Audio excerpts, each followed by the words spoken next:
तो आवाज़ आ रही मेरी ठीक? जी जी बिल्कुल सर। हाँ। तो आज हम लोग देखते हैं ये लाड़ी माशे का अवतार सदृश जीवन थोड़ा पढ़ेंगे। और आज थोड़ा हो सकता है मुझे फिर निकलना पड़े क्योंकि कोई आने वाले थे तो वो अभी आए नहीं, तो फिर मैंने कहा चलो, इसलिए अंदाज़ा लगाया कि 2:30 बजे तक शायद मैं फ्री हो जाऊंगा। लेकिन अभी वो आज कोई आ रहे हैं, गेस्ट आ रहे हैं, तो भाई थोड़ा सा मुझे जल्दी जाना पड़ सकता है। तो ठीक है, हम प्रकरण 35 पे आते हैं। नशे का अवतार सदृश जीवन। तो अवतार का जैसा जीवन, एक जीवन होता है सामान्य व्यक्ति का जीवन, गृहस्थ होते हुए भी उन्होंने अवतार की तरह इस जीवन को जिया। अवतरण होता है, ऊपर से नीचे अवतरण होता है किसी उच्च आत्मा का। वो सामान्य जीवन के लिए नहीं होता, वो किसी दूसरे के जीवन को बदलने के लिए होता है। सामान्य इच्छाओं की पूर्ति के लिए नहीं होता, वो दिव्य इच्छाओं की, दैविक इच्छाओं की पूर्ति के लिए होता है। तो ऐसा जो है वो जीवन लाड़ी माशे का था।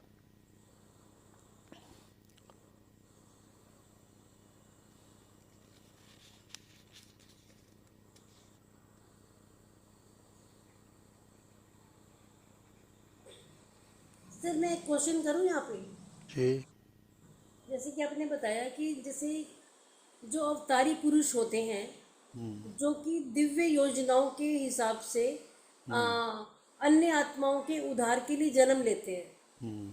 तो जो वो उनका असेंशन जर्नी होता है वो हम्म। पहले वो मतलब एक सिंपल हमारे जैसे ही होते होंगे जिज्ञासु। फिर धीरे हम्म। धीरे धीरे धीरे वो असेंट होते चले जाते हैं। तो फिर हम्म। वो अवतार लेकर वापस आते हैं। ऐसा होता है। मुक्त जो हो गया ना, मोक्ष जिसको बोलते हैं, कि जो मुक्त हो गया, लिबरेट हो गया। हम लोगों का जो ये जीवन है, इसका जो प्रमुख उद्देश्य है, जो उच्चतर, जो हायर ऑब्जेक्टिव है, वो है मुक्त होना, लिबरेट होना।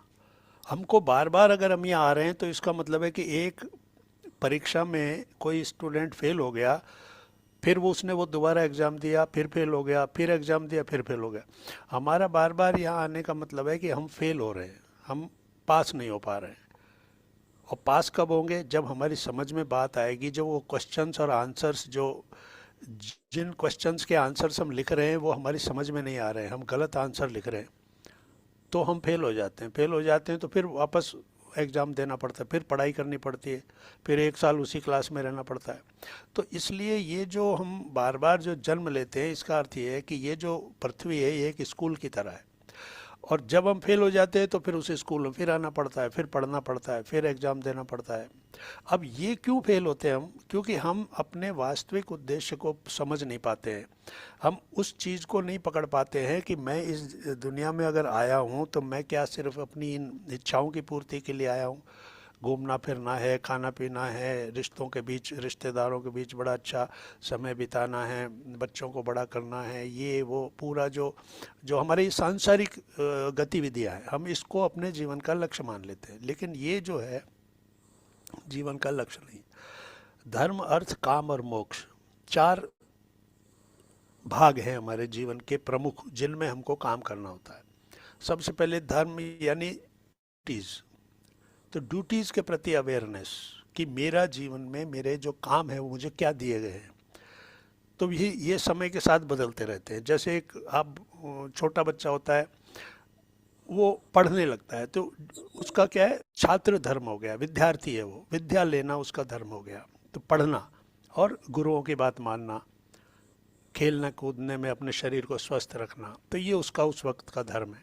फिर वो आगे बढ़ता है, फिर उसके बाद विवाह होता है, परिवार बनता है, तो कुटुंब धर्म आ जाता है। कुटुंब का किस तरीके से उचित पालन पोषण करना है, किस तरह से फिर उनको मार्गदर्शन देना है ताकि वो भी सही मार्ग पे आगे बढ़ सके।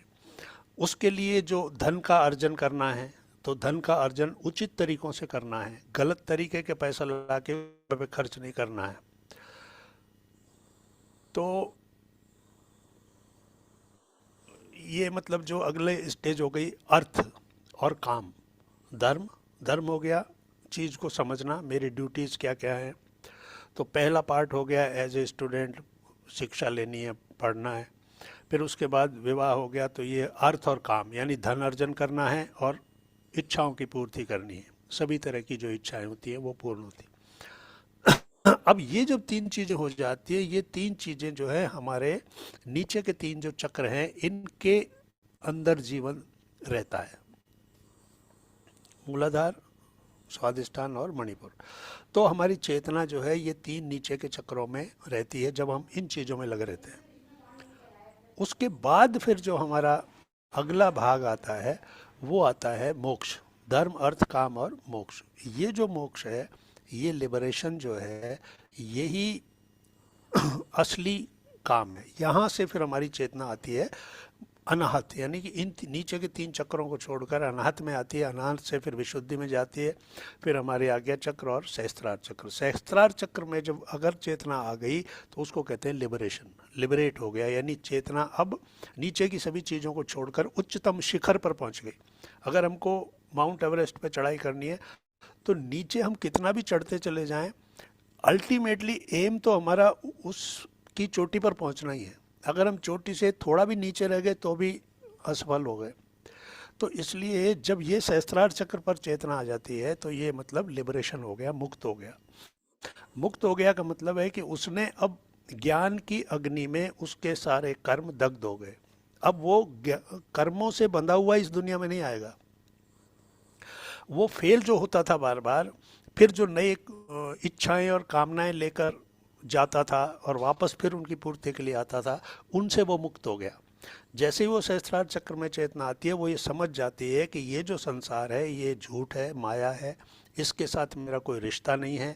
बार बार मेरा रिश्ता इसके साथ बनता है लेकिन ये रिश्ता स्थायी नहीं है।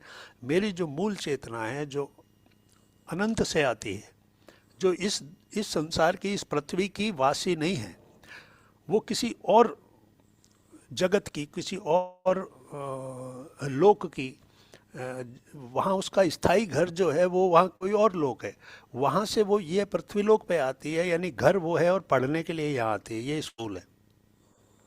तो लिबरेशन का मतलब होता है कि जब उसे धक्का ना दिया जाए कि तू वापस जा और फिर पढ़ाई कर। लिबरेशन का मतलब अब वो पूरी तरह से कर्मों के बंधन से मुक्त हो गया है और अब वो आत्मा स्थिर है। अब प्रकृति, सृष्टि उसके लिए काम ढूंढती है कि तुम जाके ये रोल प्ले करो, ये लोगों को बताने का।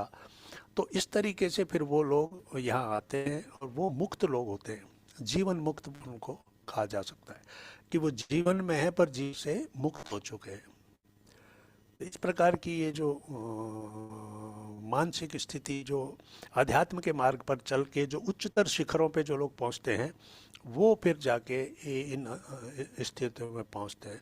तो ये गीता में कृष्ण ने कहा कि बहुत विरला कोई होता है जो इस मार्ग पर चलता है और अपने उद्देश्य को प्राप्त करता है, क्योंकि इसमें जो कठिनाइयाँ आती हैं वो उसको बड़ी विषम लगती हैं और फिर वो संसार की तरफ मुड़ जाता है। वो सोचता है कि नहीं बस इतना काफ़ी है। तो हम उसको स्पिरिचुअल लेजीनेस भी कहते हैं कि एक खास स्तर पे जाके वो संतुष्ट हो जाता है कि इससे ज़्यादा और क्या ज़रूरत है, मेरा थर्ड आई एक्टिवेट हो गया, मैं थर्ड आई मास्टर हो गया। और ऐसी जगह पहुंच के वो सोचता है कि मैं जहाँ पहुंचना था वहाँ पहुंच गया। लेकिन वास्तव में ये अभी मार्ग ही है, रास्ता ही है, अभी लक्ष्य नहीं पहुंचा है। तो जो इन आध्यात्मिक उपलब्धि ने लक्ष्य बना लेते हैं वो फिर वहीं कर्म अकाउंटों से अपने उलझे रहते हैं और फिर अगले किसी जन्म में वो कोई सामान्य व्यक्ति बनकर, थोड़ा उनके अंदर ज्ञान तो पीछे से आता है लेकिन फिर उनको अपने कर्मों के जीवन जीने पड़ते हैं। तो इसलिए ये एक बड़ा थोड़ा सा गहराई से चीज़ों को समझने का आवश्यकता है। बहुत सारे जो ये किताबें लिखी गई हैं, उपनिषद हैं, पुराण हैं, ये सब यही बताने की कोशिश कर रहे हैं कि जो आपका चेतना है, जो आपकी आत्मा है, ये बिल्कुल अलग है, उसका इस संसार से कुछ लेना देना नहीं है। ये यहाँ पर ये आई है, इसको ये शरीर दिया गया है, इस शरीर को वो जितने दिन तक अच्छी तरह से रख सके, इसको मेंटेन कर सके, इससे मैक्सिमम फ़ायदा उठा सके। अब होता क्या है कि वो शरीर के अंदर ही, शरीर के सुखों में ही इतना उलझ जाता है कि तन और मन इससे ऊपर नहीं उठ पाता। शरीर की जो सुख है जो 5 इंद्रियों से वो लेता है, आँखों से देखने का, कान से सुनने का, जीभ से टेस्ट का, ये सारे जो सुख हैं इनमें उलझ जाता है। और फिर मन मन उसके अंदर नई नई वासनाएं जागृत करता है। तो ये तन और मन का जो जाल है, इससे वो मुक्त नहीं हो पाता है। और आत्मा जो है, कॉन्शसनेस जो है, चेतना जो है, वो सिर्फ एक साक्षी के रूप में काम करती है, विटनेस के रूप में। वो इन्वॉल्व नहीं होती किसी में, ना वो कोई गाइडेंस देती है, ना वो कुछ करती है। उसके ऊपर तो हमारी बुद्धि को, हमारे ज्ञान को काम करना होता है, ताकि उसको लिबरेट कर सके, नीचे के चक्रों से उसको ऊपर इवॉल्व कर सके। क्योंकि सामान्यतया एक आत्मा जो है वो मूलाधार चक्र से ही जुड़ी रहती है। मूल आधार, जीवन का मूल आधार वो है, चक्र है। वो चक्र क्या है? वो पृथ्वी तत्व है। हम पृथ्वी पर आए हैं, पृथ्वी तत्व है। वो पृथ्वी तत्व आपको क्या देता है? वो आपको कहता है कि आहार, निद्रा, भय और मैथुन, ये 4 चीज़ें वो आपको देता है। कि भोजन चाहिए, सोना चाहिए, भयभीत रहता है कि ये नहीं मिलेंगे तो क्या होगा, और संतति, अपनी नई जनरेशन को उत्पन्न करने का उसका क्रम रहता है। ये 4 चीज़ों में वो जीवन बिताता है। वही पशु का जीवन है, वही। तो पहली जो स्थिति होती है वो पशुत्व ही होता है। वहाँ से ऊपर उठना होता है मनुष्यत्व की तरफ। वो जो मनुष्य की वो मिली है देह, तो उसके अंदर जो विशेषताएं हैं उनको ढूंढने के लिए फिर ज्ञान की आवश्यकता होती है। फिर वो पढ़ता है, लिखता है, ज्ञान लेता है, गुरु मिलते हैं। किसको कैसा गुरु मिलता है, किसको क्या गाइडेंस मिलती है, उसके मुताबिक फिर वो आगे बढ़ता है। और इस प्रकार से फिर पिछले जो उसके संस्कार हैं वो आज की ज्ञान से मिलते हैं, और वो दोनों जब मिलते हैं तो फिर वो एक नई ना उसके अंदर विकसित होती है। फिर वो उसकी चेतना ऊपर उठती है। तो ये निरंतर चलने वाली प्रक्रिया है। 300-400 जन्म भी लग जाते हैं चीज़ों को इस तरीके से उच्च स्तर पे ले जाने के लिए। क्योंकि ये संसार, ये माया, यहाँ की जो आकर्षण है वो इतने प्रबल होते हैं, इतने पावरफुल होते हैं कि उनके आकर्षण को तोड़ देना या उसमें से बाहर निकल आना वो बड़ा मुश्किल काम होता है। मम माया दुरत्यया, कृष्ण कहते हैं कि मेरी माया इतनी इतनी गहरी है कि इसमें से हर कोई निकल नहीं सकता है। ये मेरी ही माया है। जब मैंने इसको रचा है, मैंने इसको बनाया है, और मैंने ही मनुष्य के अंदर इस माया के प्रति आकर्षण डाले हैं, तो इसमें से छूटेगा कैसे? मेरी ही कृपा से वो परिस्थितियां पैदा कर सकता हूं जिससे कि वो इनसे मुक्त हो जाए। तो आपको मुक्त कौन कर सकते हैं? संत लोगों की कंपनी, संत जो शुद्ध है, सत्य की खोज में है। इसलिए हम कहते हैं सज्जन सांगत्य या सत्संग। वहाँ से हमको ये माया से दूर होने का एक वातावरण मिलता है। तो वो वातावरण पहले मिले। अगर हम सांसारिक लोगों के बीच रहेंगे तो सांसारिक बातें होंगी, अगर हम उन लोगों के बीच रहेंगे तो वहाँ भगवान की बातें होंगी।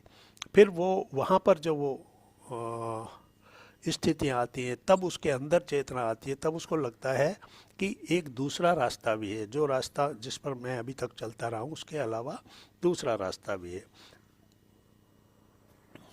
तो यहाँ पर भी तुलसीदास जी ने कहा है कि बिनु हरि कृपा मिले नहीं संता। अगर संतों का साथ भी आपको मिल गया है तो भी वो उसकी की कृपा के से मिला है। उसकी कृपा के बगैर वो भी संभव नहीं है, आप चाहे कितना ही प्रयत्न कर लो। अर्थात उसने आपको इस मार्ग पे आगे बढ़ाने का निर्णय लिया है, तो उसकी मदद बहुत ज़रूरी है। तो पहले उसको मनाना ज़रूरी है। इसीलिए नाम जप करते हैं लोग, ताकि अपने अंदर पहले उसको धारण कर सकें। वो धारणा एक बार बन सके कि मुझे उस मार्ग पे आगे जाना है, तब फिर उसकी कृपा दृष्टि होती है, और फिर वो आपको संतों का साथ मिलता है, गुरु आपके जीवन में आता है, और फिर वो गुरु आपका हाथ पकड़ के आपको आगे लेके जाता है। तो इस प्रकार से हमने ये देखा।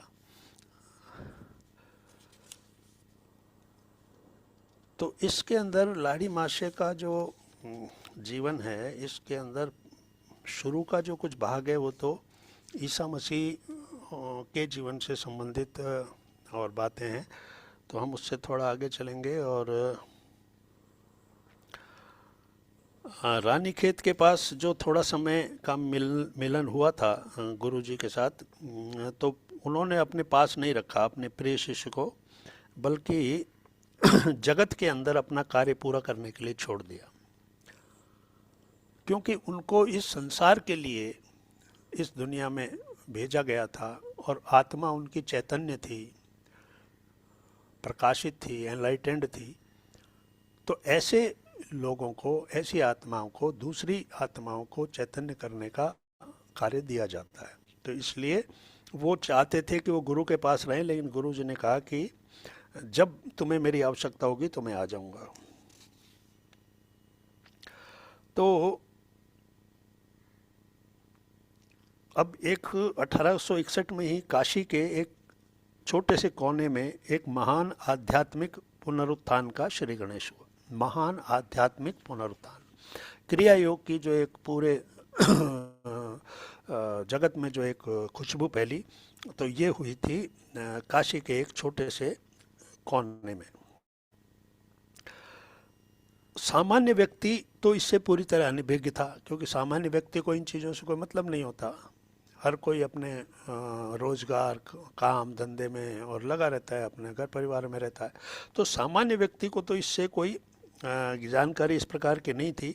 लेकिन जिस प्रकार फूलों की सुगंध को छिपाकर नहीं रखा जा सकता, उसी प्रकार आदर्श गृहस्थ का जीवन चुपचाप व्यतीत करते हुए लाड़ी माशे अपने स्वाभाविक तेज को छिपाकर नहीं रख सके। उनके अंदर इतना जैसे कहते हैं कि दिव्य प्रकाश था उनके अंदर, उनका तेज जो था वो ऐसा था कि उसको वो छिपा कर नहीं रख सके।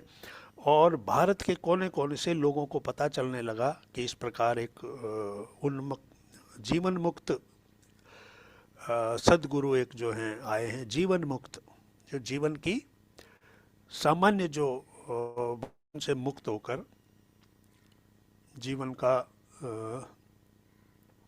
जो उद्देश्य है, लक्ष्य है, उसकी तरफ बढ़ रहे हैं।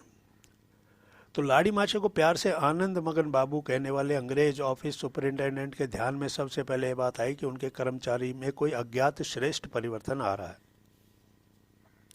तो जो उनका बॉस था, अंग्रेज जो अफसर था, उसने उनको नोट किया कि ये कुछ अलग तरीके का व्यक्ति है, इसके अंदर कुछ अलग बातें हैं।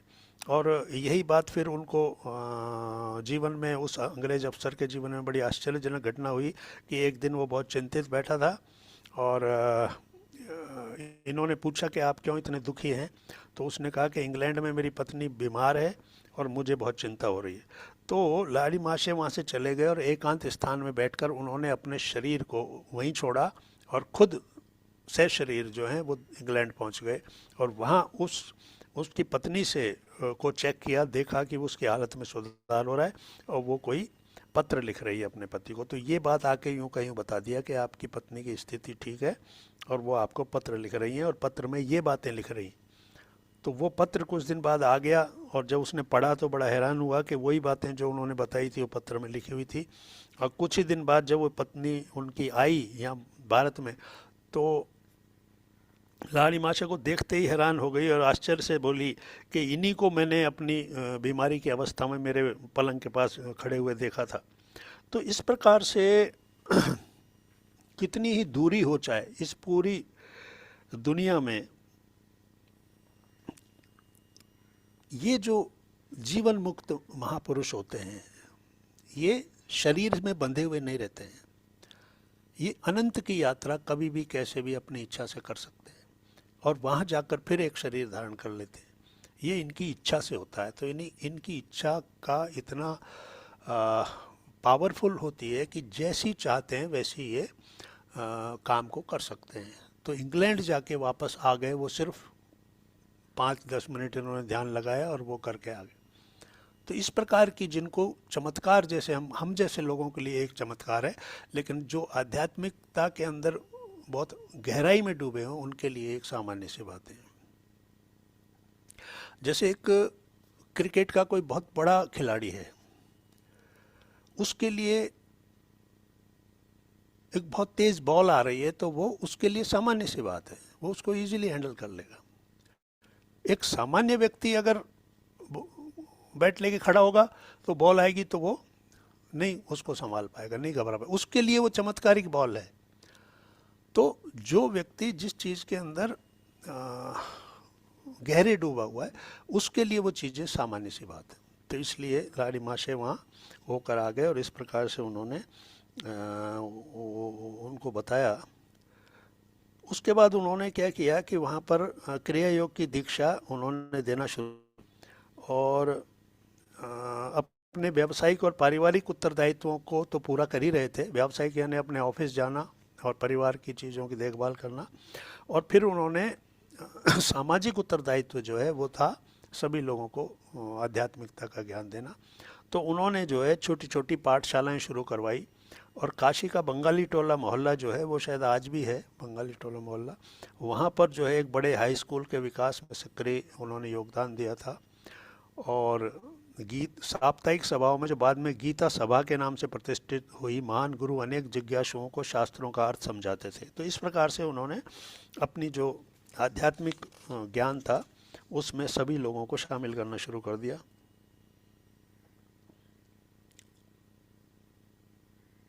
तो जैसे लोग कहा करते थे कि व्यावसायिक और सामाजिक कर्तव्यों को निभाते निभाते ये ध्यान और धारणा का समय कहाँ रहता है, तो उन्होंने इस बात को गलत साबित किया। वो सभी काम करते थे।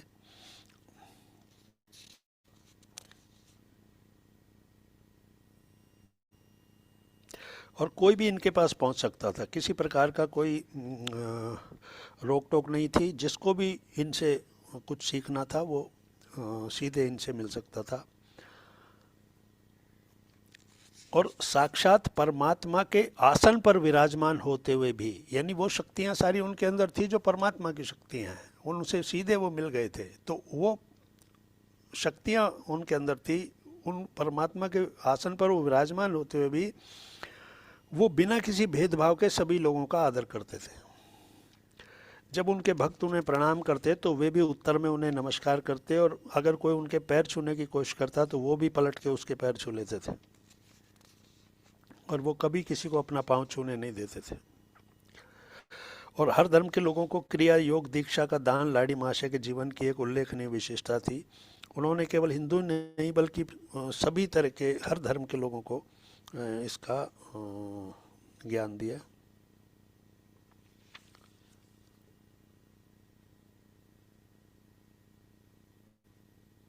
इस प्रकार वो अपने जीवन की जो ये यात्रा है इसमें अपना आध्यात्मिक योगदान इस समाज के लिए करते रहे। यह याद रखो कि तुम किसी के नहीं हो और कोई तुम्हारा नहीं है। इस पर विचार करो कि किसी दिन तुम्हें इस संसार का सब कुछ छोड़कर चल देना होगा, इसलिए अभी से ही भगवान को जान लो। उसको जान लो जिसके पास तुम्हें जाना है। अगर उससे अनजान रहे तो कैसे पहचानोगे जब उसके पास पहुंचोगे। महान गुरु अपने शिष्यों से कहते थे ये बातें, ईश्वर अनुभूति के गुब्बारे में प्रतिदिन उड़कर मृत्यु की भावी सूक्ष्म यात्रा के लिए अपने को तैयार करो। तो ईश्वर की अनुभूति के गुब्बारे में बैठकर उसमें उड़ो, ईश्वर की अनुभूति के गुब्बारे में बैठकर, और मृत्यु की भावी सूक्ष्म यात्रा के लिए अपने आप को तैयार करो। क्योंकि मृत्यु के बाद तो सूक्ष्म यात्रा ही होती है, स्थूल शरीर तो यहीं रह जाता है, सूक्ष्म शरीर आगे जाता है। तो तुम उस सूक्ष्म यात्रा के लिए अपने आप को तैयार करो। माया के प्रभाव में तुम अपने को हाड़ मांस की गठरी मान रहे हो जो दुखों का घर मात्र है। ये माया का प्रभाव है। मम माया दुरत्यया, इतनी गहरी है मेरी माया का प्रभाव, इतना गहरा है कि मनुष्य अपने आप को ये हाड़ मांस का शरीर ही मानता है। तो यही जो है दुखों का घर है। अनवरत ध्यान करो ताकि तुम जल्दी से जल्दी अपने को सर्व दुख क्लेश मुक्त अनंत परमात्म तत्व के रूप में पहचान सको। अपने आप को, अपने वास्तविक रूप को पहचान सको, देख सको, समझ सको कि मैं वो परम तत्व हूँ। क्रिया योग की गुप्त कुंजी के उपयोग द्वारा देह कारागार से मुक्त होकर परम तत्व में भाग निकलना सीखो। कुंजी यानी चाबी। क्रिया योग क्या है? एक चाबी है। देह का जो कारागार है, जो जेल है, इसके अंदर जो तुम बंद हो, उस क्रिया योग की चाबी से उस जेल का ताला खोलो और मुक्त होकर उस परम तत्व की तरफ भागना सीखो। इस संसार को जीते जी ही छोड़ना सीखो। मृत्यु के बाद तो अपने आप छूटेगा, लेकिन जीवन मुक्त होना सीखो। किसकी सहायता से? क्रिया योग की सहायता। गुरुवर अपने विभिन्न शिष्यों को अपने अपने धर्म के अच्छे परंपरागत नियमों का निष्ठा के साथ पालन करने के लिए प्रोत्साहित करते थे। वो किसी एक धर्म के लिए नहीं, वो कहते थे जिसका जो धर्म है वो उसको पालन करे।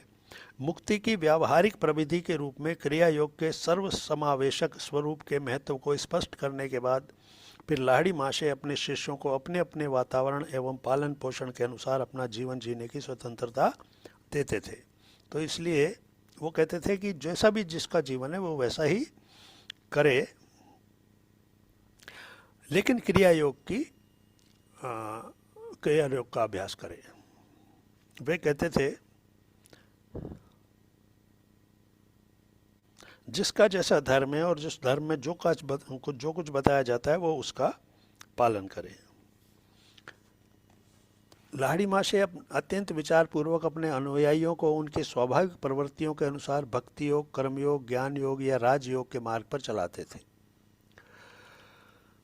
तो वो देख लेते थे कि उनका जो अनुयायी है, जो शिष्य है, वो किस प्रकार का है, कैसी प्रवृत्ति क्या है उसकी। तो उस प्रवृत्ति के हिसाब से ही वो उसको किसी को भक्ति योग, किसी को कर्म योग, किसी को ज्ञान योग और किसी को राजयोग जैसी बातें बताया करते थे कि तुम इस मार्ग पर चलो। जिसको जैसा समझते थे कि इसके लिए ये सहज रहेगा। संन्यास लेने की इच्छा रखने वाले शिष्यों को वे आसानी से उसकी अनुमति नहीं देते थे। हमेशा उन्हें संन्यास जीवन की उग्र तपश्चर्या पर पहले भली भांति विचार कर लेने का परामर्श देते थे, क्योंकि संन्यास दूर से अच्छा लगता है कि सब झंझटों से मुक्त हो जाएंगे, लेकिन उन्होंने कहा कि संन्यास जो है उस जीवन की पहले जितनी उग्र तपस्या होती है, जितनी कठोर तपस्या होती है, पहले उसको जान लो, उसको समझ लो। कहीं ऐसा ना हो कि वहाँ जाने के बाद फिर तुम वापस दौड़ के इधर आओ। तो इसलिए पहले समझ कर ही वो काम करना है। तो हर किसी को भी वो नहीं देते थे उसकी इजाज़त। अपने शिष्यों को वे शास्त्रों की अनुमान मूलक चर्चा में न उलझने का परामर्श देते थे। वे कहते थे वही बुद्धिमान है जो प्राचीन दर्शनों का केवल पठन पाठन करने के बजाय उनकी अनुभूति करने का प्रयास करता है। ध्यान में ही अपनी सब समस्याओं का समाधान ढूंढो। व्यर्थ अनुमान लगाते रहने के बदले ईश्वर से प्रत्यक्ष संपर्क करो। तो यहाँ पर ये बताया गया है कि जितने भी हमारे प्राचीन दर्शन हैं उनमें सभी में अलग अलग तरीके से ईश्वर को समझाया गया है। तो उन्होंने कहा कि इस तरह की बहस में मत पड़ो, ईश्वर से साक्षात संपर्क करो। इसलिए इन दर्शनों में मत पड़ो, बहस में मत पड़ो। ये जो उलझाव है, ये उलझने वाली बातें हैं। तो इसलिए अपनी समस्याओं को सीधा ध्यान में ही ढूंढो। शास्त्रों के किताबी ज्ञान से उत्पन्न मतांध धारणाओं के कचरे को अपने मन से निकाल फेंको और उसके स्थान पर प्रत्यक्ष अनुभूति के आरोग्यप्रद मीठे जल को अंदर आने दो।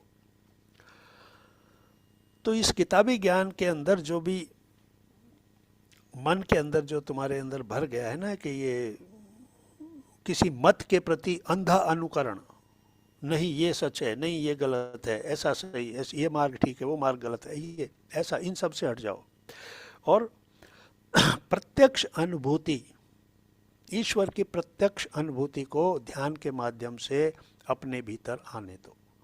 तो वो जो मीठा जल जब तुम्हारे अंदर आएगा तब तुम्हें वो अनुभूति जो होगी, तब तुम समझ जाओगे कि ये जितना भी वाद विवाद है, जितनी भी बातें हैं, जितने भी मत हैं, इन सब का कोई अर्थ नहीं है। अंतरात्मा के सक्रिय मार्गदर्शन से मन की तार को जोड़ लो। अंतरात्मा का मार्गदर्शन, वहां से मार्गदर्शन लो, बाहर की दुनिया से नहीं। उसके माध्यम से बोलने वाली ईश्वर वाणी के पास जीवन की प्रत्येक समस्या का उत्तर है। तो आपके अंतरात्मा जो है उसके अंदर से जो बोल रहा है वो कौन बोल रहा है? ईश्वर की वाणी वही है। तो वहीं से अपने जीवन की समस्याओं का उत्तर प्राप्त करो। अपने आप को संकट में डालने के मामले में मनुष्य की प्रतिभा का कोई अंत प्रतीत नहीं होता, परंतु उस परम दयालु ईश्वर के पास सहायता की युक्तियों की भी कोई कमी नहीं है। तो मनुष्य अपनी इच्छाओं के कारण अपने आप को तरह तरह के संकटों में डालता रहता है, लेकिन उस मनुष्य को उन संकटों से बाहर निकालने के लिए ईश्वर के पास भी कोई कम तरीके नहीं है। वो किसी न किसी तरीके से तुम्हें वहाँ से बाहर निकाल देगा, बशर्ते कि तुम उसकी बात सुनो, अंतरात्मा की बात सुनो। एक दिन भगवत गीता पर लाहिड़ी माशे का प्रवचन सुन रहे शिष्यों को उनके सर्वव्यापिता की झलक देखने को मिली। लाहिड़ी माशे सकल स्पंदनशील सृष्टि में व्याप्त कूटस्थ चैतन्य का अर्थ समझा रहे थे। तभी हठात में हाँफने लगे, मानो उनका दम घुट रहा था, और साथ ही चिल्ला उठे, जापान के समुद्र तट के पास मैं अनेक लोगों के शरीरों के माध्यम से डूब रहा हूँ। तो उन्होंने अपने चेतना जो थी, वो चेतना का इतना विस्तार जो था, विस्तृत थी कि वो यहाँ बैठे हुए कुछ सिखा रहे थे, बता रहे थे, लेकिन उनकी जो है वो जापान के समुद्र तट के पास जो है वहाँ जो लोग थे उन लोगों के साथ थी, उनके अंदर व्याप्त हो गई थी। और वो कह रहे थे कि वो जहाज डूब रहा है, उनके शरीरों के साथ मैं भी अंदर डूब रहा हूँ। उनका इतना व्यापक वो था, विस्तार था चेतना का। इसको चेतना का विस्तार कह सकते हैं कि चेतना जो है जब इसके अंदर वो ज्ञान आ जाता है, शक्ति आ जाती है, तो वो उसकी ये सीमाएं जो हैं, जिन सीमाओं में हम अपने आप को समझते हैं कि ये जो शरीर है बस यही मैं हूँ, इनसे बाहर निकलना। तो कुछ दिनों बाद शिष्यों ने समाचार पत्रों में उस दिन जापान के पास डूबे एक जहाज में यात्रा कर रहे अनेक लोगों के डूबने का समाचार पढ़ा। अर्थात वो उस वक्त उनकी चेतना वहाँ थी और उन सभी लोगों के साथ थी, तो उनको भी डूबने का एहसास हुआ। अनेक दूर दूर तक रहने वाले शिष्यों को अपने इर्द गिर्द लाहिड़ी माशे की संरक्षक एवं मार्गदर्शक उपस्थिति का अनुभव होता था।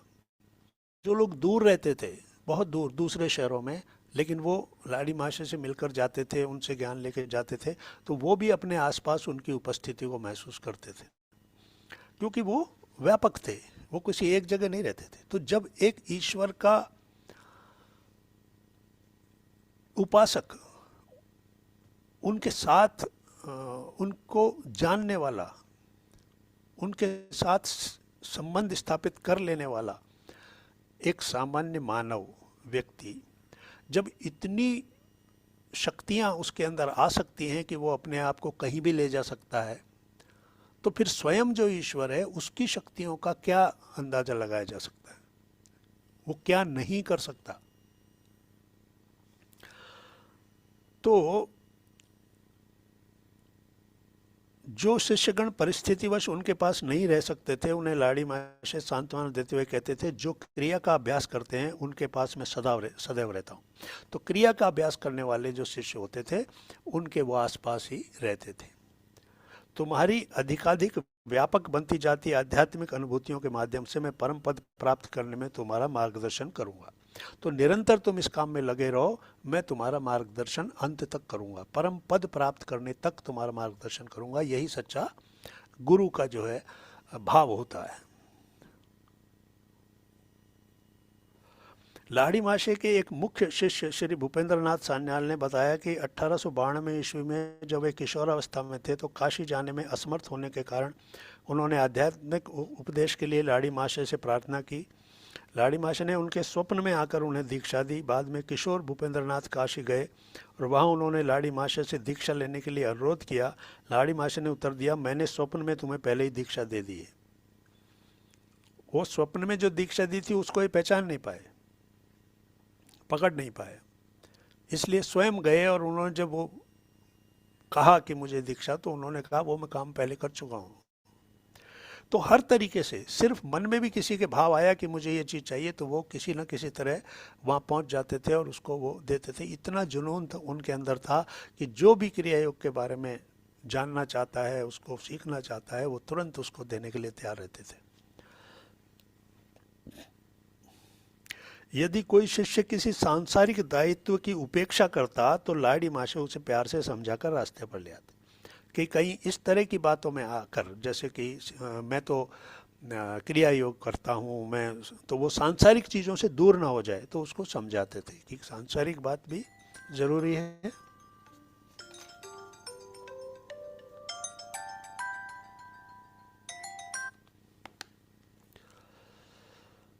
जब किसी शिष्य के दोषों के बारे में खुलेआम बोलने के लिए उन्हें विवश होना पड़ता, तब भी लाड़ी माँ अत्यंत सौम्य और शांतिदायक शब्दों में बोलते थे।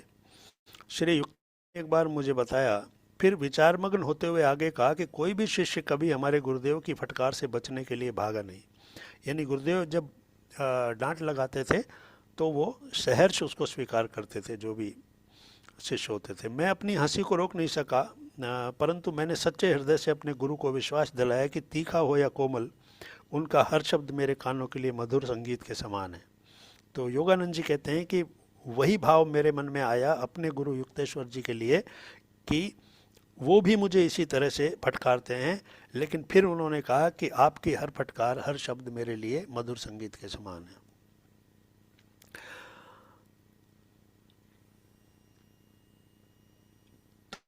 और शिष्य का एक बड़ा आत्मिक संबंध होता है कि वो जितना प्रेम करते हैं उतना ही फटकार भी लगाते हैं।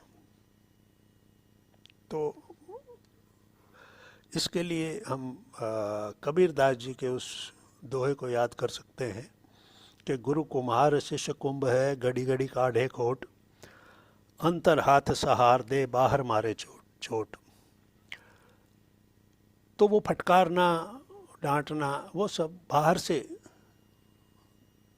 तो कुम्हार जब घड़े को बनाता है तो एक हाथ अंदर रखता है और एक हाथ से उसको बाहर से पीटता जाता है। तो ये ही शिष्य और गुरु की स्थिति रहती है। तो उनके फटकार या उनके डांट भी उसको सही शेप देने के लिए, कुम्हार जब उसको बाहर से पीटता है तो उसको पूरी तरह से गोल बनाने के लिए, प्रॉपर शेप देने के लिए। तो वही जो है गुरु और शिष्य के बीच का संबंध है। लाहिड़ी महाशय ने अत्यंत विचार पूर्वक क्रिया योग को साधक की प्रगति के अनुसार 4 क्रमों में दी जाने वाली दीक्षाओं में विभाजित किया। तो इन्होंने 4 भाग बना दिए उसके, कि जो पहले भाग में पूरी तरह से परफेक्ट हो जाएगा, उसको फिर दूसरे भाग की दी जाएगी शिक्षा, फिर दूसरे के बाद तीसरी और फिर चौथी। तो इस प्रकार से उन्होंने 4 भाग बना दिए। जैसे सबसे पहले सिर्फ सांस लेने की क्रिया, किस तरह सांस लेनी है, किस तरह छोड़नी है, तो जो उसमें परफेक्ट हो जाएगा फिर उसको आगे की बात बताई। इस तरह उन्होंने 4 भाग बना दिए। साधक की एक निश्चित हद तक उन्नति के बाद ही वे उसे 3 उच्चतर क्रियाओं की दीक्षा देते थे। तो पहली में अगर वो पूरी तरह से परफेक्ट हो जाता था तो ही बाद की 3 क्रियाओं की दीक्षा दी जाती थी। एक शिष्य को ऐसा लग रहा था कि उसका उचित मूल्यांकन नहीं हो रहा है। एक दिन उसने अपना असंतोष शब्दों में प्रकट किया। तो एक शिष्य ऐसा था जो काफ़ी समय से पहली अवस्था के काम कर रहा था और उसको लगता था कि वो इसमें पूरी तरह से सिद्ध हो गया है, लेकिन वो उसको आगे की शिक्षा नहीं दे रहे थे। तो उसने एक तरह से शिकायत की कि मैं तो काफ़ी आगे आ गया हूँ, आप मेरा सही मूल्यांकन नहीं कर रहे हैं। तो उसने कहा, गुरुदेव अब तो मैं निश्चय ही द्वितीय दीक्षा पाने के योग्य हो गया हूँ। तो ये उसका अपना आकलन था, लाहिड़ी महाशय का नहीं था। उसी समय दरवाज़ा खुला और एक विनम्र साधक वृंदा भगत ने कमरे में प्रवेश किया। वे काशी में पोस्टमैन थे। तो वृंदा नाम के काशी में जो पोस्टमैन थे वो अंदर आए कमरे में कोई पत्र वगैरह देने के लिए। तो उन्होंने कहा कि वृंदा, यहाँ आके मेरे पास बैठो। महान गुरु उनकी ओर देखकर स्नेहपूर्वक मुस्कुराए। यह बताओ कि क्या तुम द्वितीय क्रिया के योग्य हो गए हो? वो प्रथम क्रिया में ही थे अभी। तो पोस्टमैन ने दीन भाव से हाथ जोड़ दिए और चौकन्ने होकर कहा कि गुरुदेव, अब और कोई दीक्षा नहीं चाहिए, मैं तो ये प्रथम भाग में ही संतुष्ट हूँ। किसी उच्चतर शिक्षा को अब मैं कैसे आत्मसात कर सकता हूँ? मेरे लिए तो ये पहला भाग जो है यही इतना भारी पड़ रहा है कि आज तो मैं आपका आशीर्वाद मांगने ही आया था, क्योंकि प्रथम क्रिया से ही मुझे ऐसा दिव्य नशा चढ़ जाता है कि ठीक से अपना पत्र बांटने का काम भी मैं नहीं कर पा रहा हूँ। वो जो आपने पहला जो स्टेप बताया, उसके ही अंदर मेरे अंदर ऐसा नशा चढ़ जाता है। तो मैं अगर आपसे दूसरा भाग ले लूंगा तो फिर तो मैं मेरा काम ही नहीं कर पाऊंगा। तो वृंदा ब्रह्मानंद सागर में पहले ही तैर रहा है। लाड़ी महाशय ने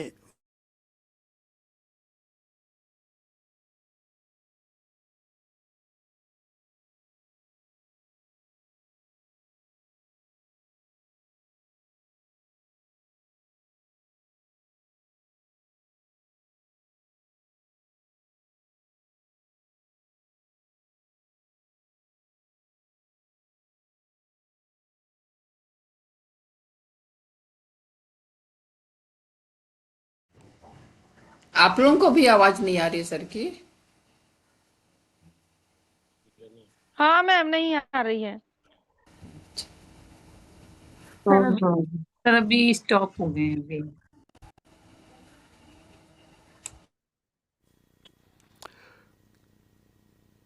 बाद में उस दीन अशिक्षित पोस्टमैन ने क्रिया के द्वारा अपनी अंतर्दृष्टि को इतना विकसित कर लिया कि कभी कभी विद्वान और पंडित भी शास्त्रों के जटिल मुद्दों पर उसका मन जानने के लिए, उसका मत जानने के लिए उसके पास पहुंच जाते थे। वाक्यों और शब्दों की रचना से तथा अहंकार और पाप से अनभिज्ञ वृंदा विद्वान पंडितों में प्रख्यात हो गया। उसने सिर्फ उस पहले भाग की शिक्षा के द्वारा ही अपनी अंतर्दृष्टि को इतना विकसित कर लिया था कि वो ऐसे ऐसे प्रश्नों के उत्तर उसको स्वयं आ गए थे कि बहुत से लोग उससे पूछने के लिए आते थे, जबकि वो स्वयं एक अशिक्षित व्यक्ति था। तो कोई आवश्यक नहीं है कि वो चारों भाग जिसको आते हैं वही पूर्णता को प्राप्त होगा, वही करेगा। वो सब अलग अलग लेवल्स हैं, लेकिन पहला यानी इतना सा भी अगर क्रिया योग का अभ्यास किया जाए तो उसका भी असर जो है वो होगा। अंतर्दृष्टि, अंतर जगत जो आपका है वो प्रकाशित हो जाएगा। काशी के असंख्य शिष्यों के अतिरिक्त भारत के सुदूर भागों से भी सैकड़ों लोग लाड़ी माशे के पास आते थे। लाड़ी माशे स्वयं भी अपने 2 पुत्रों के ससुराल वालों से मिलने के लिए अनेक बार बंगाल में जाते थे। इस प्रकार बार बार उनकी उपस्थिति से पावन हुए बंगाल में क्रिया योगियों की छोटी मोटी मंडलियों का जाल सा बन गया था। विशेषतः कृष्णनगर एवं विष्णुपुर जिलों में चुपचाप अपनी साधना करने वाले अनेकानेक साधकों ने आज तक आध्यात्मिक ध्यान की अदृश्य धारा को बहती रखा है।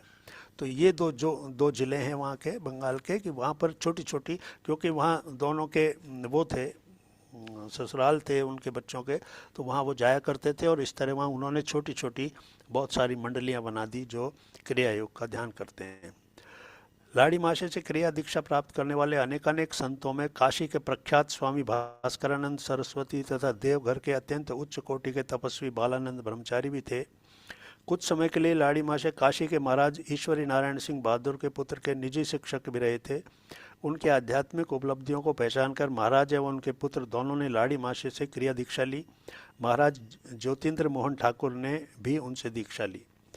इस प्रकार बड़े बड़े जो लोग थे, समाज के महत्वपूर्ण लोग थे, साधारण व्यक्ति को भी वो उतने ही प्रेम से दीक्षा दिया करते थे, और बड़े बड़े जो लोग हुआ करते थे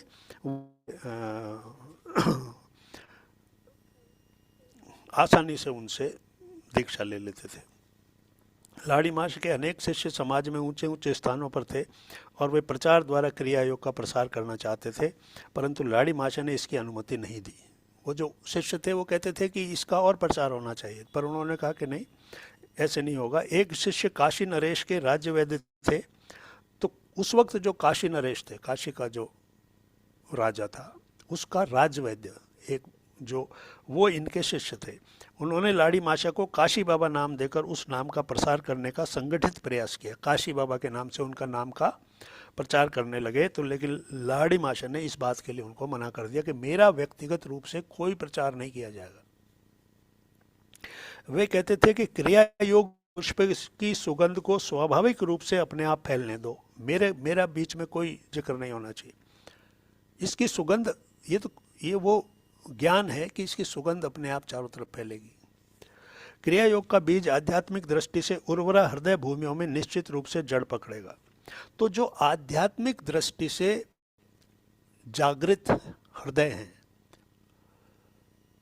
उनमें जब ये बीज डलेगा, उर्वरा भूमि, उर्वरा मीन्स जो उपजाऊ भूमि होती है, उसमें जब बीज डलता है तो अपने आप ही पौधा बाहर आता है। तो उन्होंने कहा कि जो आध्यात्मिक रूप से उर्वरा हैं, जिनके हृदय भूमियां, उनमें जब ये बीज डलेगा तो वो स्वाभाविक रूप से ही विकसित होगा।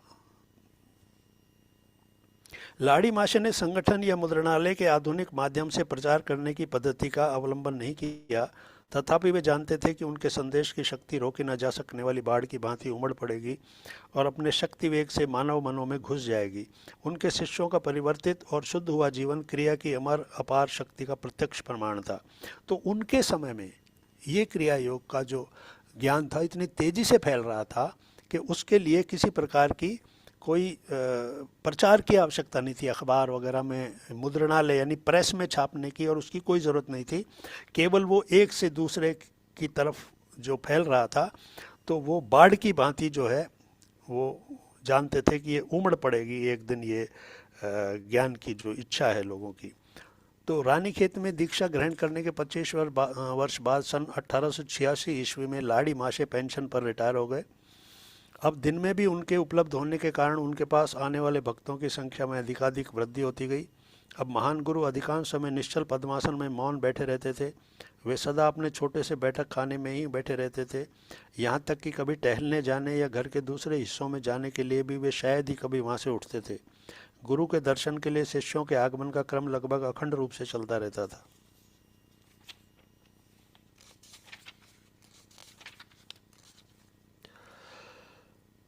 लाड़ी माशे के शरीर में अधिकांश समय अति मानवीय लक्षणों का दिखाई देना प्रायः दर्शनार्थियों को चिंता और विस्मय में डाल देता था।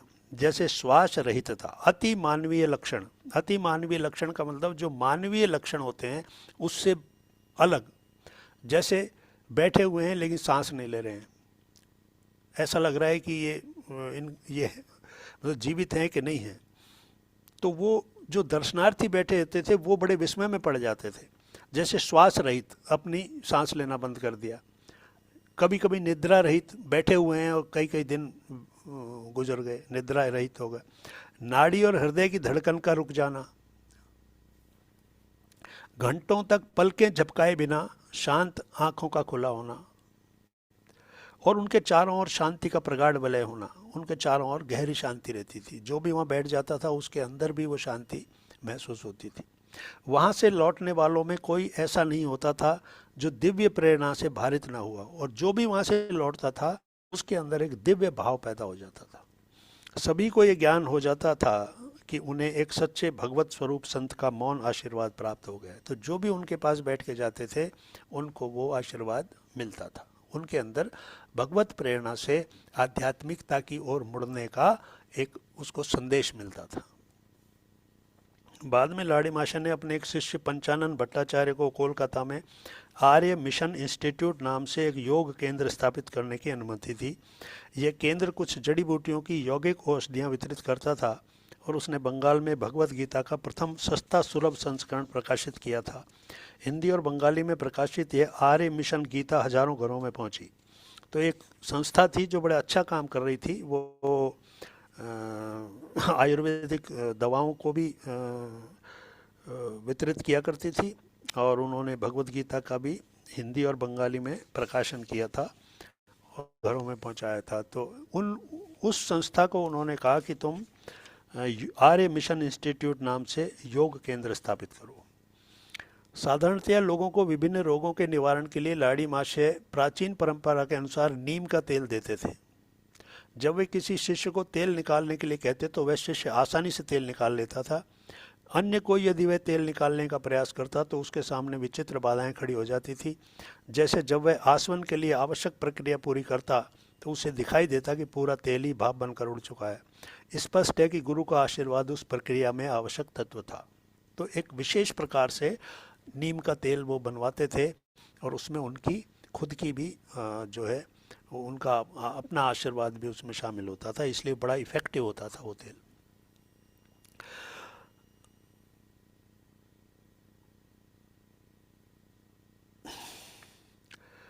तो एक ऊपर उन्होंने उनकी राइटिंग का एक नमूना दिया है। लाड़ी माशे की बंगाली में लिखावट तथा हस्ताक्षर का नमूना ऊपर दिखाया गया है। ये पंक्तियाँ उनके द्वारा एक शिष्य को लिखे गए एक पत्र से ली गई हैं, जिसमें गुरुदेव एक संस्कृत श्लोक का अर्थ इस प्रकार बता रहे हैं कि शांति की ऐसी अवस्था जिसने प्राप्त कर ली हो कि उसकी पलकें नहीं झपकती, उसने शांभवी मुद्रा सिद्ध कर ली। तो शांभवी मुद्रा जो है ये एक बड़ी महत्वपूर्ण मुद्रा है, ये भी योग के अंदर आती है। और शांभवी मुद्रा को सिद्ध करना भी एक बहुत बड़ा माइलस्टोन है एक तरह से। तो इसमें क्या होता है कि उसकी पलकें नहीं झपकती। तो जैसे बताया पहले कि वो कई कई दिन तक बिना पलके झपकाए बैठे रहते थे, तो शांभवी मुद्रा को उन्होंने सिद्ध कर लिया था। तो ये जो सिद्धियां होती हैं ना, किस मुद्रा को सिद्ध कर लिया, सिद्ध करने के लिए वो नहीं करते हैं, वो तो अपना काम कर रहे हैं, लेकिन उनके अंदर ये शक्तियां अपने आप ही प्रकट होती रह जाती हैं। अन्य अनेक महान संतों की भांति लाड़ी माशे ने स्वयं कोई पुस्तक नहीं लिखी, परंतु शास्त्रों पर अपनी व्याख्याओं का अनेक शिष्यों को उपदेश दिया। लाड़ी माशे के पौत्र और मेरे प्रिय मित्र श्री आनंद मोहन लाड़ी ने लिखा है। तो लाड़ी माशे के पौत्र थे जो योगानंद जी के मित्र थे। भगवद गीता तथा महाभारत के अन्य हिस्सों में भी अनेक ग्रंथियाँ हैं। उन व्यासकूटों का विचार न किया जाए तो उनमें केवल ऐसी कथाएं मिलती हैं जो विचित्र भी लगती हैं और जिन्हें कोई भी गलत समझ सकता है। इन ग्रंथियों को स्पष्ट न किया जाए तो एक ऐसा विज्ञान हमारी दृष्टि से ओझल ही रहेगा जिसे हजारों हजारों वर्षों के प्रयोगों के अनुसंधान के बाद भारतवर्ष ने अति मानवीय धैर्य के साथ संभाल कर रखा है। तो यहाँ उन्होंने ये बताया कि भगवत गीता और महाभारत जो हैं उनके अंदर बहुत सी ऐसी ग्रंथि का मतलब होता है गांठें हैं, यानी जो खुलनी चाहिए, वो बातें आम जनता तक पहुंच नहीं पा रही हैं। जैसे भगवत गीता जब हम पढ़ते हैं तो उसके अंदर बहुत सारी ऐसी बातें हैं जो हम सुन रहे हैं लेकिन रहे हैं।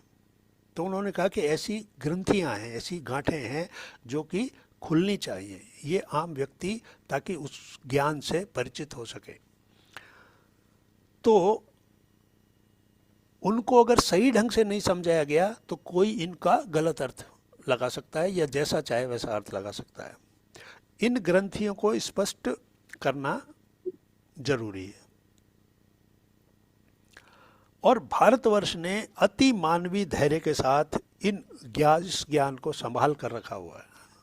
इतने धैर्य के साथ ही एक हजारों साल पुराना ग्रंथ आज भी हमारे बीच उसी तरह जीवंत है, उस धैर्य के साथ है। लेकिन इसके अंदर की जो गूढ़ चीजें हैं वो जो है सिंप्लीफाई होनी चाहिए। लाड़ी माशे शास्त्रों की कल्पना सृष्टि के गूढ़ वाक्यों में कुशलता पूर्वक छिपाए गए धर्म विज्ञान को रूपकों से अलग कर प्रकाश में लाए। शास्त्र कूट वाक्यों का शब्द मात्र नहीं रहे। लाड़ी माशे ने सिद्ध कर दिया कि वैदिक पूजा विधियों के पीछे वैज्ञानिक अर्थ है। तो वैदिक पूजा विधियों को बहुत से लोग ये सोचते हैं या कहते हैं कि ये तो कर्मकांड है और इससे कुछ होने वाला नहीं, लेकिन उन्होंने कहा कि इसके पीछे भी वैज्ञानिक अर्थ है। ये ऐसा ही नहीं है कि इन सबको ऐसे ही बता दिया गया है। हर चीज़ के पीछे का अर्थ जो है लाड़ी माशा जो है बताया करते थे। हम जानते हैं कि मनुष्य कुप्रवृत्तियों के आवेगों के आगे साधारणतः ऐसा है हो जाता है, परंतु जब क्रिया योग के अभ्यास से उसकी चेतना में इंद्रिय सुख से कहीं अधिक श्रेष्ठ और चिरस्थायी आनंद जागृत हो जाता है, तब वे कुप्रवृत्तियां बलहीन हो जाती हैं और उनकी और प्रवृत्त होने की मनुष्य के मन में कोई इच्छा नहीं रह जाती। तो उन्होंने बताया कि कुप्रवृत्तियां जो है ना वो किस लिए आती हैं, वो आती हैं इच्छाओं को पूरी करने का, इंद्रिय सुखों को प्राप्त करने का जो अपने अंदर भाव रहता है उसकी वजह से। लेकिन जो ये करेगा, जो क्रिया योग का जो अभ्यास करता है उसके अंदर वो कुप्रवृत्तियां का बल जो है, फोर्स जो है वो कम हो जाता है और उनकी तरफ झुकने का मनुष्य का जो भाव है वो भी कम होता है, वो इच्छा नहीं रह जाती। इसमें तुच्छ इच्छाओं का परित्याग और श्रेष्ठ विचारों की प्राप्ति की प्रक्रिया साथ साथ घटित होती है। तो तुच्छ इच्छाओं का तो त्याग हो जाता है और श्रेष्ठ विचारों की प्राप्ति होती है। तो ये प्रक्रिया साथ साथ चलने लगती है। ऐसी प्रणाली के बिना केवल निषेधात्मक निर्देश देने वाले नैतिक विधि नियम हमारे लिए किसी काम के नहीं होते हैं। तो ऐसी प्रणाली के बिना, यानी क्रिया योग को अभ्यास किए बिना केवल निषेधात्मक निर्देश देना कि ऐसा नहीं करना चाहिए, ऐसा नहीं करना चाहिए, है ना, बच्चे को हम शुरू से निषेधात्मक निर्देश देते हैं, रोकने वाले निर्देश, ऐसा नहीं करना, वैसा नहीं करना। तो ये निषेधात्मक निर्देश जो हैं ये काम के नहीं है। उसके अंदर कुछ ऐसा होना चाहिए कि वो स्वाभाविक रूप से उन चीज़ों की तरफ जो आकर्षण है वो कम होता जाए। समस्त गोचर अभिव्यक्तियों के पीछे शक्ति का महासागर अनंत ईश्वर ही है। गोचर अभिव्यक्तियों का मतलब, गोचर का मतलब जो दिखाई देता है, और अभिव्यक्तियां जो कुछ भी हमको दिखाई दे रहा है। तो जितनी भी दिखाई देने योग्य जो चीजें हैं उनके पीछे शक्ति का जो महासागर है वो कैसे, वो प्रकट कैसे हो रही हैं, उसके अंदर कहाँ से वो शक्ति आ रही है कि जो कुछ भी वो अभिव्यक्ति, यानी कि वो एक्सप्रेशन जो हमको दिखाई दे रहा है वो किसी भी रूप में, किसी फूल के रूप में भी हो सकता है। अगर एक फूल है बहुत सुंदर है तो वो फूल भी एक एक्सप्रेशन है, वो अभिव्यक्ति है, और हमारी आंख उसको देख रही है। हमारी आंख के माध्यम से उस सुंदरता को हम अपने अंदर ले रहे हैं। तो ये क्या कहलाएगी, ये गोचर अभिव्यक्ति, जो दृष्टि से वो अभिव्यक्ति जो देखी जा सकती है, इसके पीछे कौन है, वो अनंत ईश्वर ही है। उसी ने इस फूल को ये सुंदरता दी। सांसारिक कार्यों के प्रति हमारी आतुरता हमारे श्रद्धा युक्त विस्मय भाव को नष्ट कर देती है। आधुनिक विज्ञान हमें प्रकृति की शक्तियों का उपयोग कैसे किया जाता है यह सिखाता है। इसलिए समस्त नाम रूपों में निहित महाप्राण शक्ति को हम समझ नहीं पाते हैं। प्रकृति के साथ घनिष्ठता के कारण उसके चरम रहस्यों के प्रति हमारे मन में आदर समाप्त हो गया है और उसके साथ हमारे संबंध ने व्यावहारिक व्यवसाय का रूप ले लिया है। एक प्रकार से कहा जाए तो हम उसके साथ छेड़खानी करते रहते हैं ताकि हमें पता चले कि किस किस प्रकार से उसे हमारे उद्देश्यों की पूर्ति के लिए विवश किया जा सकता है। हम उसकी शक्तियों का उपयोग तो करते हैं, परंतु अभी तक हमें उन शक्तियों के स्रोत के बारे में कुछ भी मालूम नहीं है। विज्ञान प्रकृति के साथ हमारा संबंध ऐसा है जैसा एक दास के साथ उसके अहंकारी हेकड़ मालिक का होता है। यह दार्शनिक दृष्टिकोण से कहें तो प्रकृति को मानो बंदी बनाकर साक्षी के कटघरे में खड़ा कर दिया गया है। हम उससे प्रतिप्रश्न करते हैं, उसे चुनौती देते हैं और उसकी साक्ष्य को बारीकी से मानवीय तराजुओं में तोलते हैं जो उसके छिपे मूल्यों को कभी माप नहीं सकते।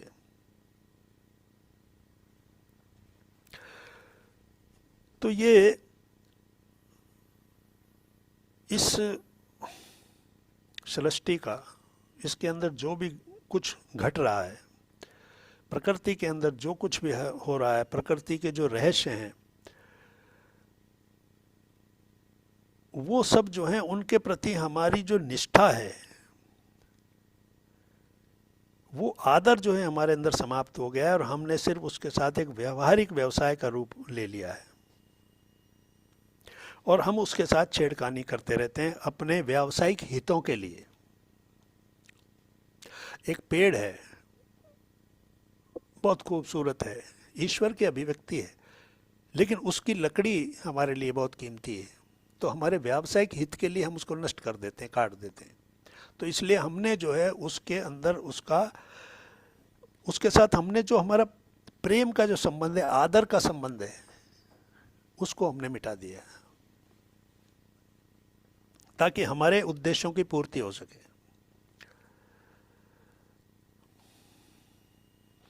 दूसरी ओर आत्मा जब उच्चतर शक्ति के साथ एकाकार हो जाती है तब प्रकृति बिना किसी जोर जबरदस्ती के मनुष्य की इच्छा का पालन करती है। प्रकृति पर इस अनायास प्रभुत्व को अबोध भौतिकवादी चमत्कार कहते हैं। तो चमत्कार की बड़ी अच्छी परिभाषा दी है कि आत्मा जब उच्चतर शक्ति के साथ एकाकार हो जाती है, हम शरीर के स्तर पर ही जीवन को जीना समझ पाते हैं, सीख पाते हैं, और यही हमें सिखाया जाता है।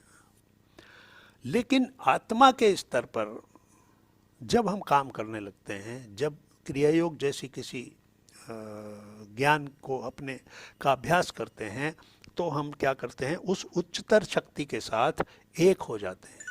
उसकी शक्ति और हम एक हो जाते हैं। जैसे पानी का एक गड्ढा है और बगल में बहुत बड़ा तालाब है। अब तालाब में थोड़ा जोर से लहर आई और वो गड्ढा भी उससे भर गया, एक हो गया, उसी के अंदर मिल गया वो भी। तो अब वो भी तालाब की शक्ति उसके अंदर भी आ गई। जब तक वो अलग था तब तक वो एक छोटा गड्ढा था, अभी वो तालाब का ही एक हिस्सा हो गया।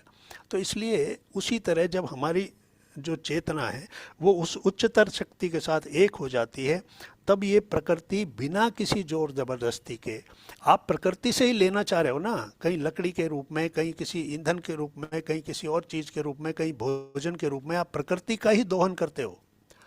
ये प्रकृति से ही आप हर चीज़ लेना चाहते हो। ये जो सांस आ रही है जा रही है, इसको आप प्रकृति से ही लेते हो, लेकिन बदले में क्या करते हो, इस हवा को गंदा करते हो। तो हम अपने लाभ के लिए तो वो चीज़ लेने को तैयार हैं, लेकिन में उसको क्या देते हैं, प्रदूषण।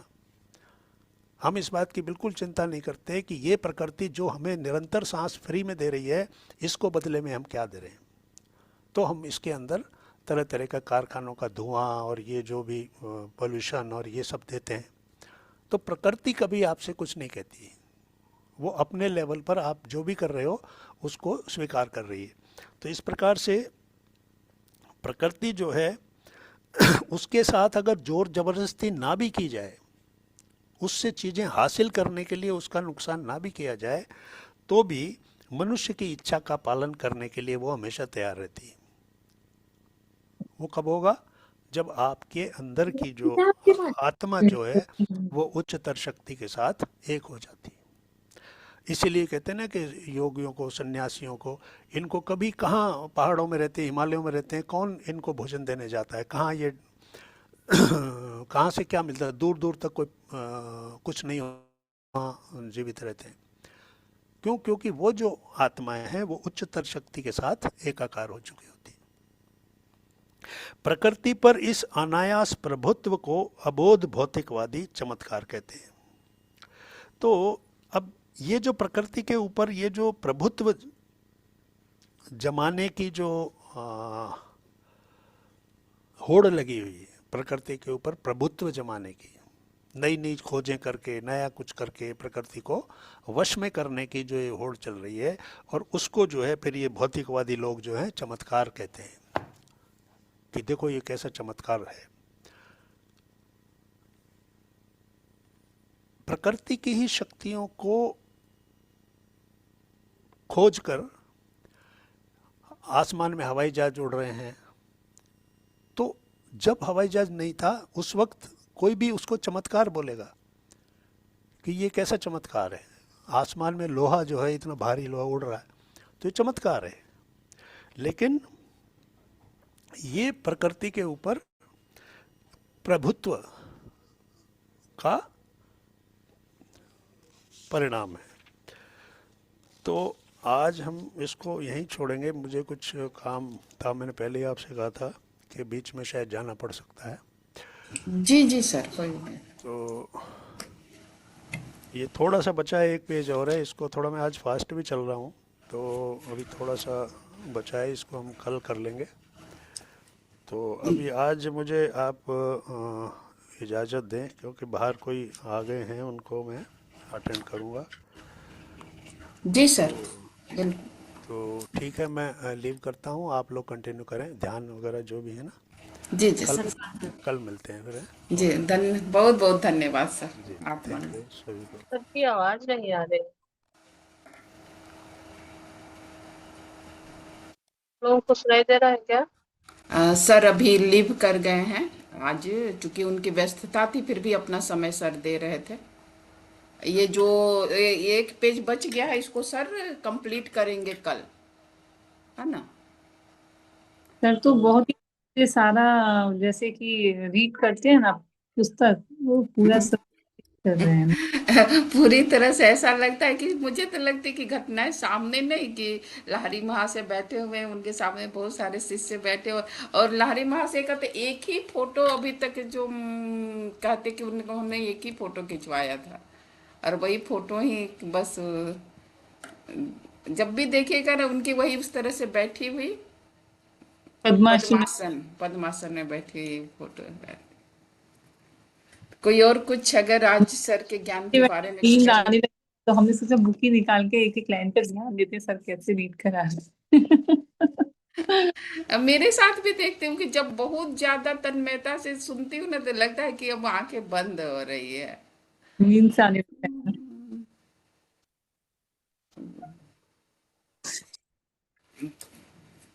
तो हम चलिए लोग ठीक। 5 मिनट का ध्यान कर लेते हैं। कौन करवाएगा ध्यान?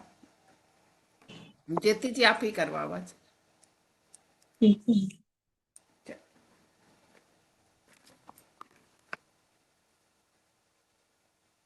पानी ले लीजिए, सब लोग चल ग्रहण कर लें अपना।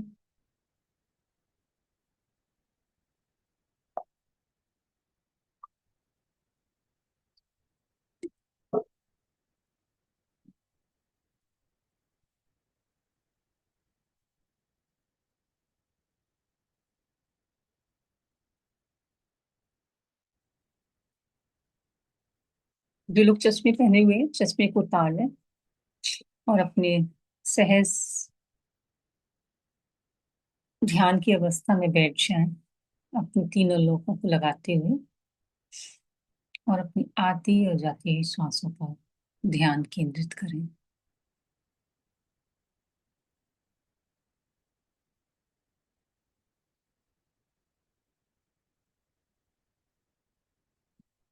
आती हुई श्वास हमारे अंदर सकारात्मक ऊर्जा का संचार कर रही है। जाती ही श्वास हमारे शरीर के दर्द और नकारात्मक ऊर्जा को बाहर फेंक रही है।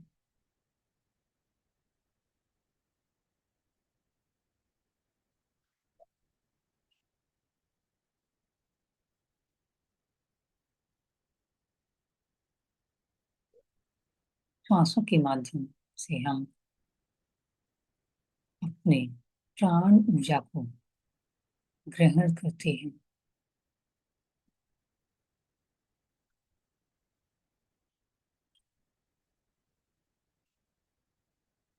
और श्वासों को छोड़ते समय हमारे अंदर जिस गैस का जरूरत नहीं है, जिसे हम CO2 बोलते हैं, उसको बाहर करते हैं।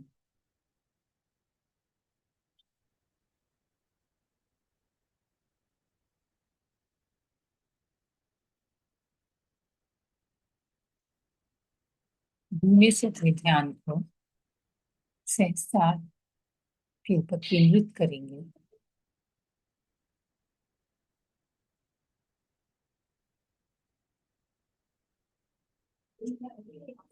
और ऐसी कल्पना करेंगे, एक पीले रंग का प्रकाश हमारे भ्रमरंध्र से होते हुए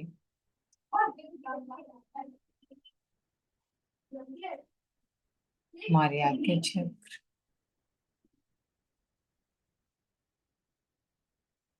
आज्ञा चक्र से होते हुए हमारा विशुद्धि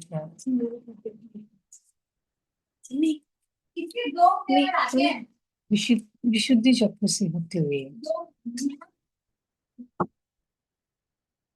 हमारे हृदय चक्र,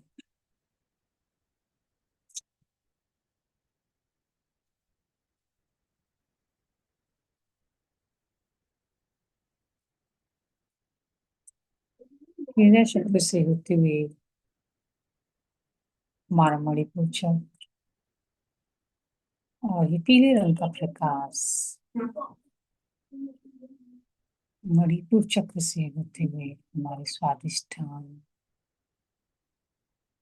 और हमारे मूलाधार चक्र में प्रवेश हो चुका है।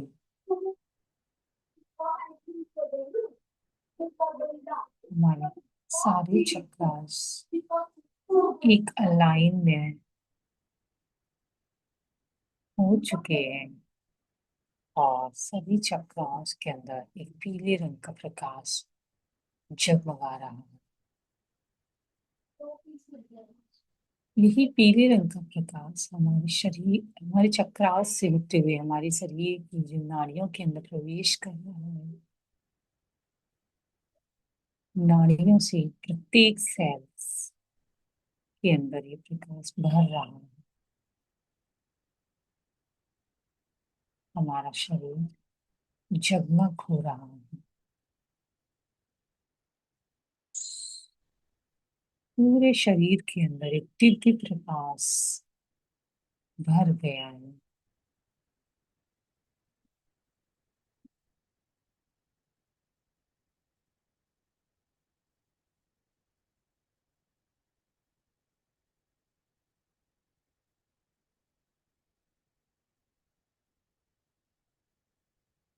और जो भी हमने योगी कथामृत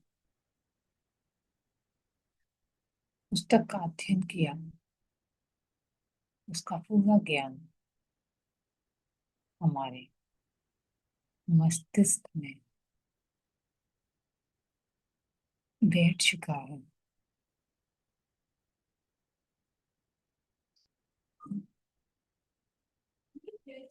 और उस ज्ञान का अनुभव हम अपनी चेतना के द्वारा अनुभव कर रहे हैं।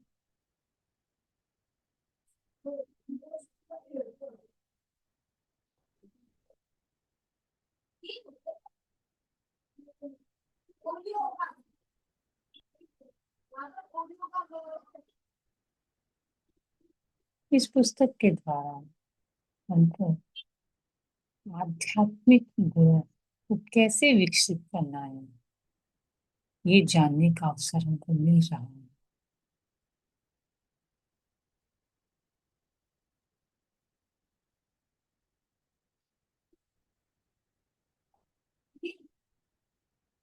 हम सभी लोग ध्यान के माध्यम से अपनी चेतना का विस्तार कर रहे हैं।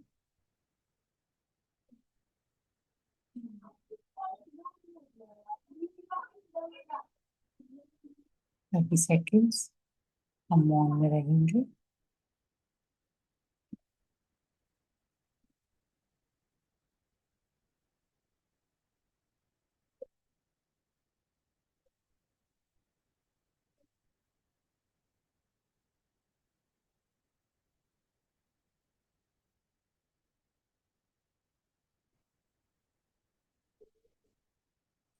पितामह को प्रणाम करते हुए, परमहंस योगानंद जी को प्रणाम करते हुए, श्री युक्तेश्वर गिरी जी को प्रणाम करते हुए, श्री श्यामाचरण लहावी मासी जी को प्रणाम करते हुए, महाअवतार बाबा जी को प्रणाम करते हुए हम धीमे धीमे ध्यान से बाहर आएंगे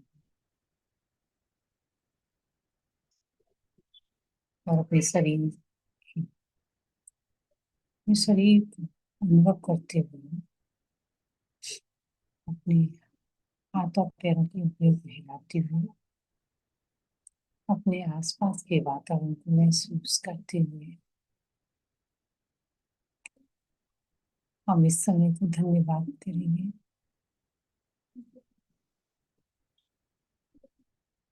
इस मंच का धन्यवाद करेंगे जो हमने योगी कथामृत पुस्तक के स्वाध्याय के लिए बनाया हुआ है। और यहाँ उपस्थित सभी मास्टर्स जो अपना दिव्य समय दे करके यहाँ उपस्थित होते हैं, उनका धन्यवाद करते हैं। और अपने आसपास उपस्थित सभी विचारों को मैं प्रेम प्रकाश भेजती हूँ और अपने आप का धन्यवाद करते हैं। और धीमे धीमे अपने दोनों हाथों को खोलते हुए अपने दोनों हाथों को हथेलियों को आंखों के ऊपर रखते हुए अपनी आंखों को हथेली के अंदर खोलते हुए प्यारी सी मुस्कान के साथ ध्यान से बाहर आएंगे। Thank you, thank you, thank you.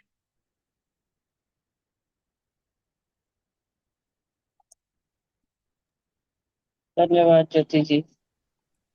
Thank ज्योति बहुत जी, बहुत बहुत ही धन्यवाद सुंदर। ज्योति जी। अच्छा ध्यान कराएं। धन्यवाद, धन्यवाद। Thank you.